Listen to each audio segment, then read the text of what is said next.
Hello, YouTubers. Welcome to my channel. Well, we have some things going on, as we know, with the court case that, preliminary things that are happening with the court case, and we're waiting for the judge to make a decision on whether or not he is going to do a summary judgment. We'll have to wait and see how that goes. There's so much drama around Meghan and her father, and I really believe that they could end this. Well, actually, not they, but Meghan could definitely end this, because at this point, it's just so embarrassing. Is it really worth it?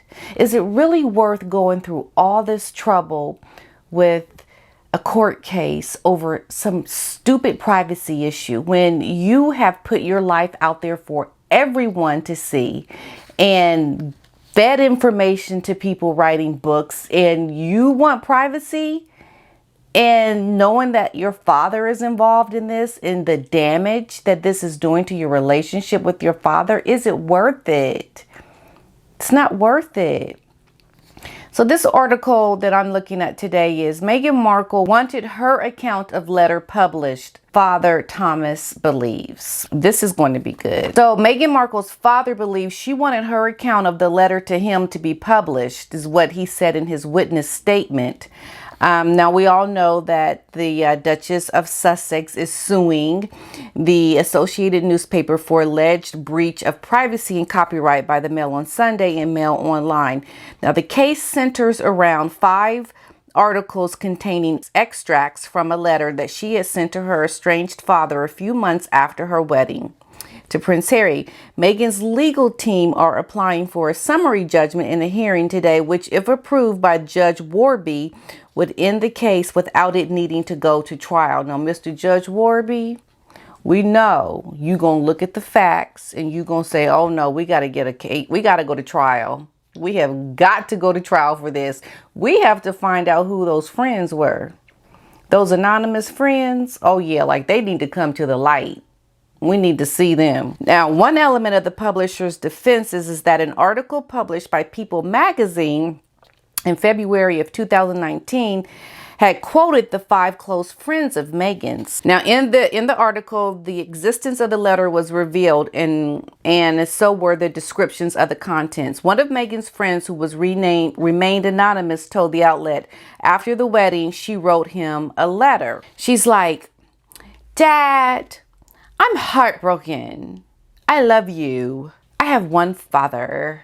Please stop victimizing me through the media so we can repair our relationship." However, Mr. Markle, who provided a witness statement at the request of the publisher, claimed that he was shocked by the article. He was like, ow. Oh, you know why he was shocked by the article? He looked at it, he was like, nuh-uh. That's a lie. That is a lie, is what he said. He said it misrepresented the tone and content of the letter.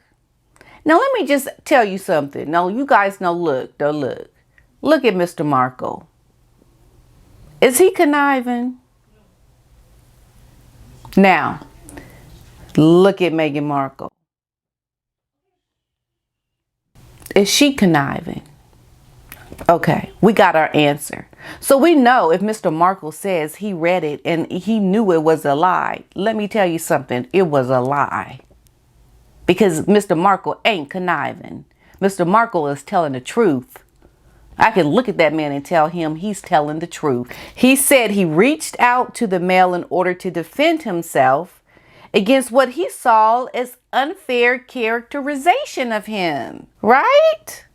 Of course he did. He was trying to defend himself. He's like, no, I'm setting the tone. I am setting the tone. This girl has had her friends say things that are not true. And he's like, here is the evidence. And he gave him the letter. That's what he did. Meghan's father added that he thought Meghan must have approved the article herself and that she must have wanted her account of the letter to be published.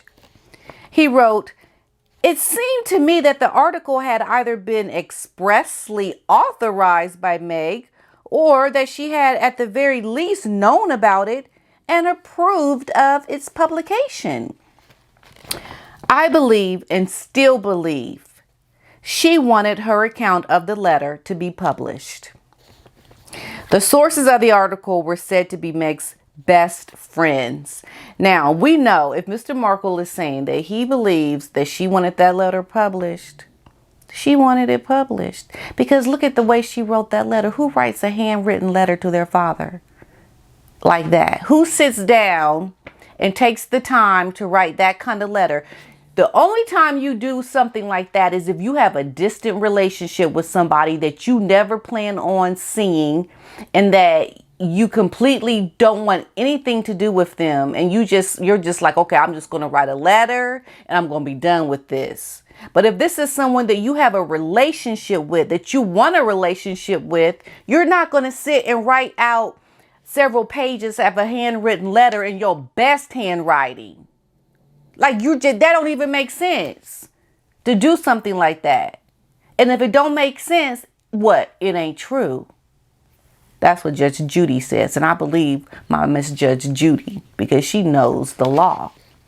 It seems to me she must have used her friends to pass information to the press, information that she wanted published, including information about the letter she obviously told them she had written. Yes, that sounds like it. I did not think her friends would have disclosed information about the letter unless she had asked them to. Of course. She was like, tell them about the letter when you talk to those people. Like she is controlling the narrative. Why? Because you can look at Meghan and tell she conniving. The article also referred to my letter back to Meg, which only she would have known about. So, however, Meghan had claimed that through her lawyer, she did not know her friends would tell people about the letter and would not have consented to it if she had. Now, come on now. Look, we looking at you with the side eye because we know it's a lie. That's a straight up lie, like straight up lie. She told the friends to say it. In court documents from last year, it is claimed she had no knowledge that her friends would make any reference to the letter or its contents, the intention of sending it, or the response her father sent. Nor would she have agreed to this being done had she been made aware.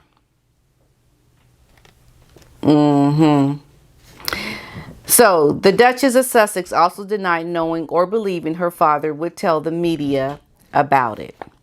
Meghan's team did acknowledge that the description of the contents in People was completely wrong, and it suggested that the Duchess's letter was an attempt to repair her relationship with her father. Now, Mr. Markle added in his own witness statement that Meghan has not told him that she loved him. Okay, so he added that Meghan did not even ask him about his health, having known he had suffered a heart attack around the time of her wedding. Ain't that something? Meghan's lawyer, Justin Rushbrook, QC, argued the handwritten note was quintessentially a private letter between family members. He claimed this publication was a triple-barreled invasion of Meghan's privacy in respect to correspondence, a private life, and a family life. Mr. Rushbrook described the handwritten letter as a heartfelt plea from an anguished daughter to her father. Yeah, it's an anguished letter from a daughter to a father. And she don't say anything about loving him or nothing about his health or asking about how he's doing. But yes, she cared, right? Okay, we just know that's just lawyer talk.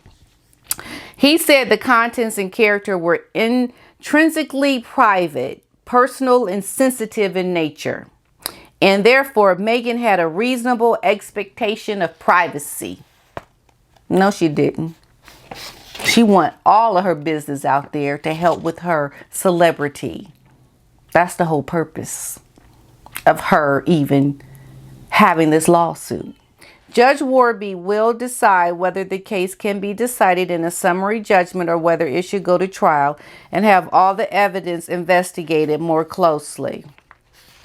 Well, we want this to go to trial because we want to see all the evidence. We want to see all the details. It's just too murky at this point. We have to have more details. But I like hearing Mr. Markle's assessment of things. It's like, you know, he has to defend himself. He's got these 5 skanks now out there trying to say bad things about him. And he's like, no, we're going to whip out some evidence. Look at this letter that she wrote me. Right?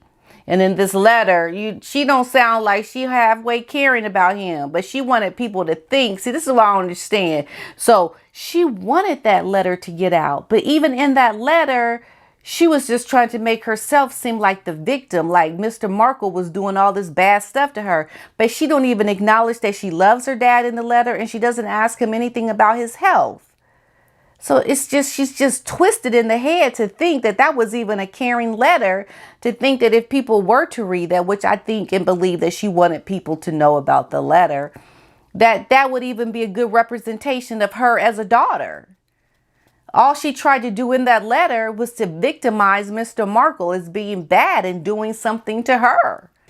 So Megan's father also says in her 2008 letter, it signaled to him the end of a relationship, and it wasn't a reconciliation. He looked at that letter and he read it. He was like, oh yeah, no, she done with me. She done. This ain't a daughter that's talking like she loves me and that she cares and she wants to see me. She's basically saying, I'm going to Markle you, Mr. Markle, is what she's saying, essentially. And Mr. Markle knows it. It's his daughter. He knows her pretty well, I would say.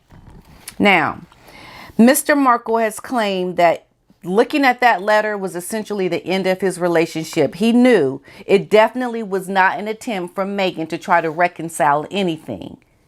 That letter had a purpose to try to make her look good. Now, in an astonishing witness statement released by London's High Court yesterday, Thomas Markle said he wanted to correct the lies that were leveled against him by Meghan's friends in a U.S. magazine, in that People magazine. He also claimed that she showed no concern for him and shut him out after he had suffered a heart attack. Now, the man is 76 years old. Now, you live in the high life, and your father living in Mexico had a heart attack, got beat up by the press, and you looking at your dad probably agreeing with the press's assessment of your father, and you don't say anything about his health or how he's doing in the letter. Conniving. The letter was not an attempt to reconcile. It was a criticism of me. That's exactly right. She was criticizing him. It's like, how dare you have a heart attack on a day that's important to me, father? How dare you? You were supposed to be here on my wedding day, walk me down the aisle, and disappear. We just, looking at this, it's just a mess. And like I said before, Meghan, it's just such a shame and pity that you have been so just ghettofied and just ridiculous and so much vitriol that you have against the publications, knowing that this is the kind of life you wanted. But we know she's kind of ruffling the waters, or she's kind of creating headway with this, suing these magazines because she wants the publicity. She wants people to take notice to her. She wants to be in the news. She wants people to see her as a victim. She doesn't want Thomas to be someone that people feel sympathy for. But had she written a letter showing concern for her father, it would have come across in the letter that she had written to him, and it didn't. She's sitting there writing that letter, Daddy, you are victimizing me. You are doing things I don't want you to do, and it's terrible, and blah, blah, blah, blah, blah. Look at the man. Just look at him. He is 76 years old. He is not in very good health, living a very fragile life. Why would you even want to do something like this to your father? And more than anything, it shows a lot about your character.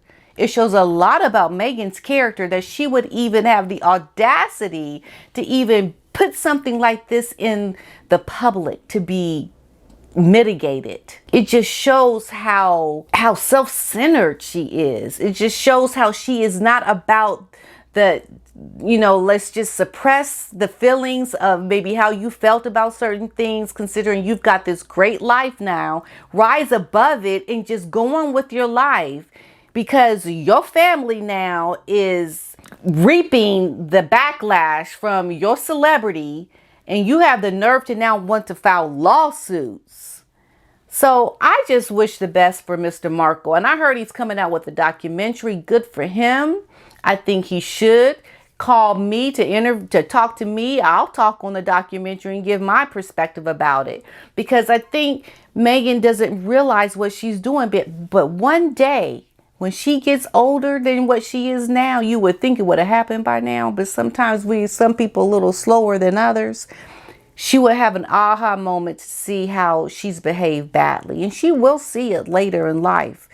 Because I think when you become older and more wiser to the world, and you start to see things weren't really all what you thought they would be, and what really truly matters, family is going to someday kick in for her. And she's going to regret it. And maybe she'll come out and talk about her regrets and how she may have wished things to go another way. But at this point in time, the materialism, the celebrity, the popularity, the title, the I'm on top of the world as a duchess is all in her head right now, space. And she ain't thinking clearly. She's just got a warped, fuzzy view of her reality. And she can't see the best thing that she has right now is the relationship with her father, whose health is failing. And one day she will wake up to the truth of her mistakes and her errors. She just hasn't woken up to it yet, but she will.